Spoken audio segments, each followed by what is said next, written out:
हरिओम. योगदास श्री जय गणेश जोशी लिखित श्रीकृष्ण प्रश्न उत्तरे. साधिका निलिमाताई कुलकर्णी यांनी प्रश्न विचारला आहे. श्रीकृष्ण आणि त्याचे बालपणापासूनचे कार्य ह्या सर्वांचे बाळकडू आपणा सर्वांनाच आहे.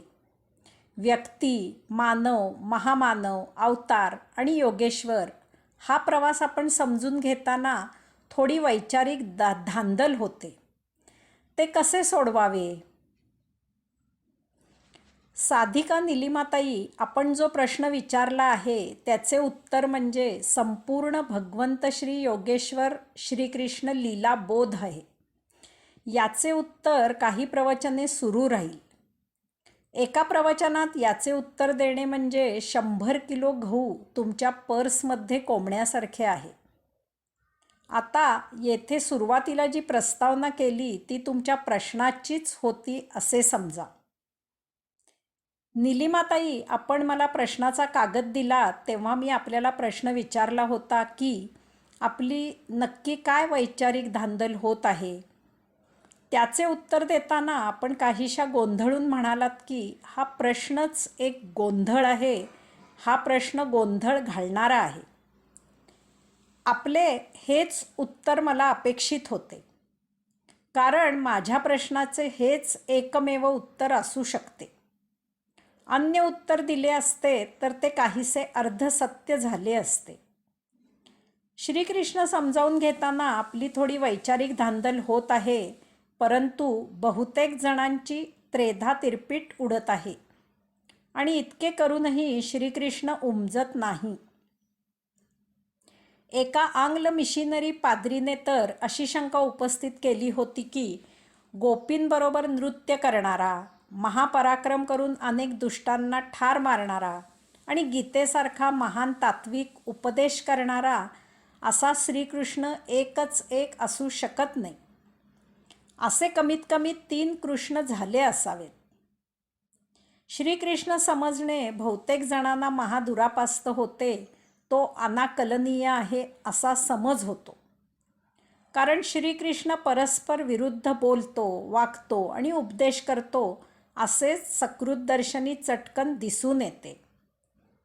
त्यामुळे श्रीकृष्ण समजावून घेणाऱ्यांचे, श्रीकृष्ण समजणाऱ्यांचे 3 ठळक प्रकार आहेत. 1. पहिला प्रकार आहे की ज्यांना श्रीकृष्ण समजला असे वाटते, त्यांचा गैरसमज होतो की श्रीकृष्ण स्त्रीलंपट, घमेंडखोर, अहंकारी, पळपुटा, कपटी, दांभिक, खोटारडा होता. त्यांच्या म्हणण्याप्रमाणे श्रीकृष्ण त्यावेळी असलेल्या मायावी राक्षसांच्या मालिकेतीलच एक मायावी परंतु महाधूर्त आणि महाकुशाग्र बुद्धीचा मानव होता, अवतारी नव्हता. पुण्यातील साहित्य क्षेत्रात प्रसिद्ध असलेल्या एका व्यक्तीने मला असे सांगितले होते की श्रीकृष्ण म्हणजे आधुनिक लादेन होता. तो हिंसक आणि हत्यारा होता. काही जण श्रीकृष्णाबाबत इतक्या थराला गेले आहेत की त्यांनी श्रीकृष्णाला 7वा नरक मिळो अशी शिक्षा दिली आहे. काही जण तो आज 7व्या नरकातच आहे असे सांगतात. काही जण असे मानतात की श्रीकृष्णाने अर्जुनासह अर्जुनाचा रथ नरकात नेऊन ढकलला. काही जण श्रीकृष्णाचा फक्त बालपणीचाच फोटो घरात लावतात, त्याचा मोठेपणीचा फोटो घरात लावत नाही. कारण त्यांचा असा समज आहे की तसे केल्यास घरात महाभारत होईल. 2. दुसरा प्रकार आहे तो भक्तिमार्गी लोकांचा. त्यांना श्रीकृष्ण भगवंत श्री अवतारी म्हणून मान्य आहेत. त्यांची श्रीकृष्णांना हीच एकमेव मान्यता आहे. असे लोक त्यांच्या भक्तीमध्ये रत आहेत. नित्यनियमित ते श्रीकृष्ण लीला श्रवण करत असतात. अनेक वर्ष या कथा ऐकूनही प्रत्येक वेळी जणू काही आपण नव्यानेच त्या कथा ऐकत आहोत अशा भावभक्तीने आणि त्यात समरस होऊन ते ऐकत असतात. श्रीकृष्णांना कोणी निंदो किंवा वंदो, भक्तिमार्गी लोकांना काही फरक होत नाही. ते त्यांच्या कथन, भजन, पूजन, नर्तन, कीर्तन, श्रवण, अवलोकन यात देहभान विसरून दंग आहेत. त्यांना श्री कृष्ण उपासनेशिवाय अन्य कशाशी कर्तव्य नाही. तिसरा प्रकार आहे तो श्रीकृष्णाला अथपासून इतीपर्यंत जाणून घेण्याची तळमळ असणाऱ्यांचा.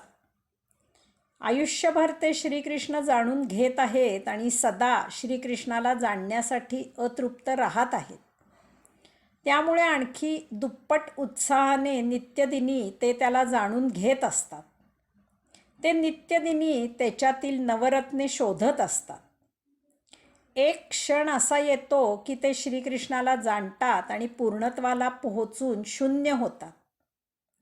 अशा प्रकारे शून्य झाल्यामुळे ते सदा श्रीकृष्णाच्या सन्निध राहतात आणि त्याला आणखी आणखी जाणण्यात रत असतात.